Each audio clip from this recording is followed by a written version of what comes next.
So we're back again with another video. Today we'll be checking out Dragon's Dogma 2 Trickster Vocation breakdown. The Trickster, I believe, is one of the new classes. Well, there's no I believe. It is one of the new classes within Dragon's Dogma. I think this is the one with like the little lamp and the smoke, I believe, just from this.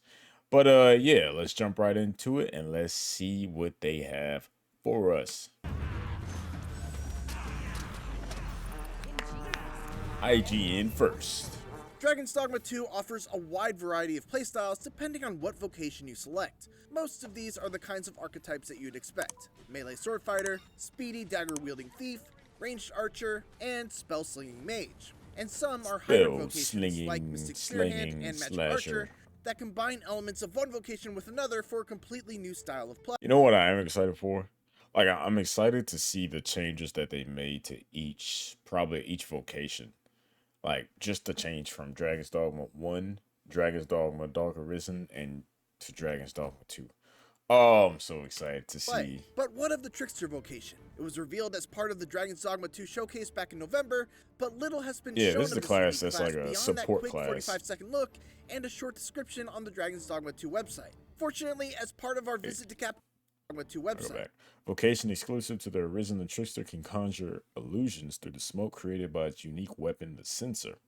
Tricksters can use illusions to deceive enemies into fighting against their own. They also have the ability to temporarily increase the power of the pawns beyond their limits. Yeah, so they're Fortunately, more like a support. As part of our visit to Capcom, we got to sit down and play with the Trickster for about an hour. And I can confidently say that this is a style of gameplay Capcom. Unlike anything I've ever seen in an open world action game.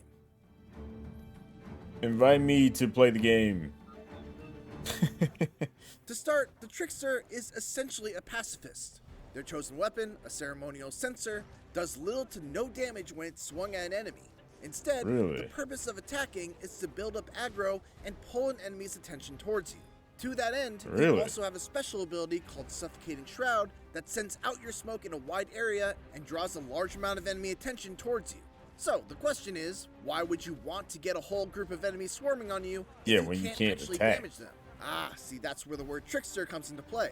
By using the Trickster's unique skill, Ephegeal Incense, you create a simulacrum, or a clone for simplicity's sake, that enemies will perceive as the real you. This clone has its own health bar and will disappear if it's killed, but you can also teleport the clone to you while it's still alive with the press of a button. This way, you can basically kite enemies to wherever you want, as long as you keep their aggro and keep your clone alive. So you can maneuver a foe to get an environmental advantage, which is super important because the Trickster shines the brightest when there are cliffs, uneven surfaces, or other elements of the environment that can be used to your advantage. The Trickster has two abilities designed around creating surfaces that aren't really there, but appear real to enemies. The first, Tricky Terrorist, creates a cloud that can be placed off a ledge that the enemy will perceive as real solid ground. And the second, Elusive Divider, will create a wall of smoke that you can see through, but the enemy cannot.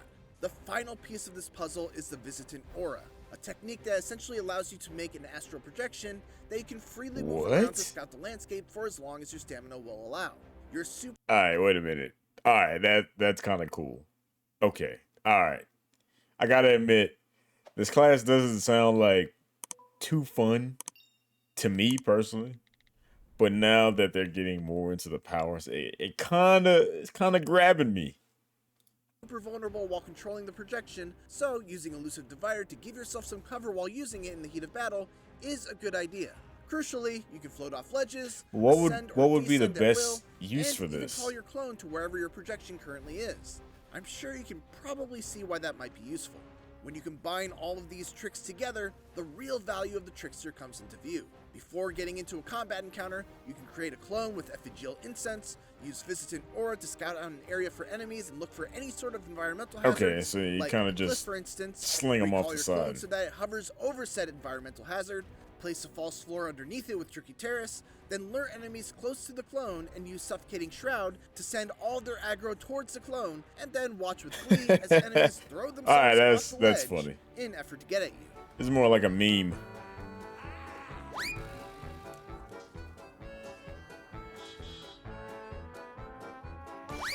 Yeah, this is definitely like a meme class. Now, obviously, This is a lot of prep to go through, and it isn't going to be practical in every single situation, which is why the Trickster is also equipped with some other tricks up their sleeves.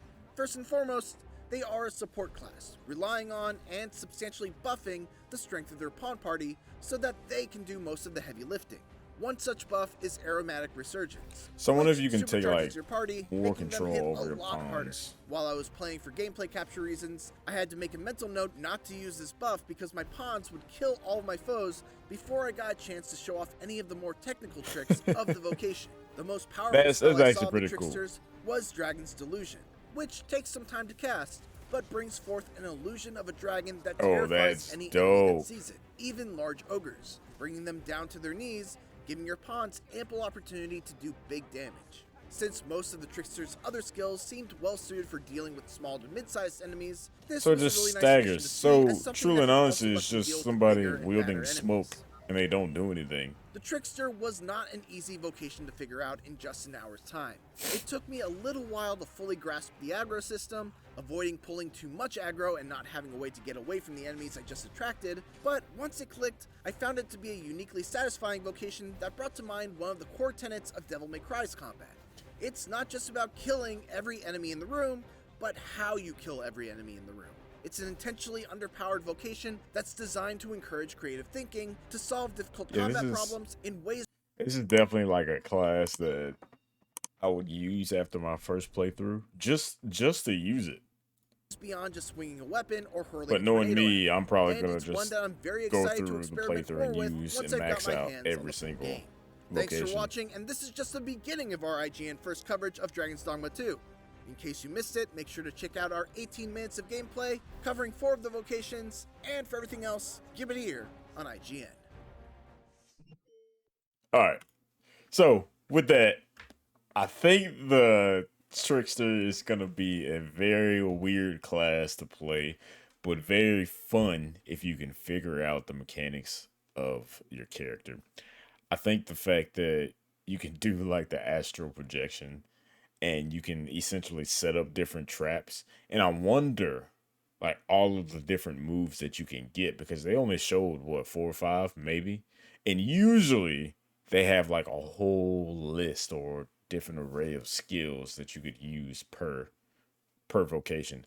So I'm curious as to like how good or how different these skills are. But yeah, if you are gonna look into the Trickster, or you're excited to play the Trickster in the new Dragon's Dogma 2, let me know down in the comments below. If you're not, let me know of the class that you are excited for. But yeah, we're gonna leave it off of here, and I hope you all have a great day.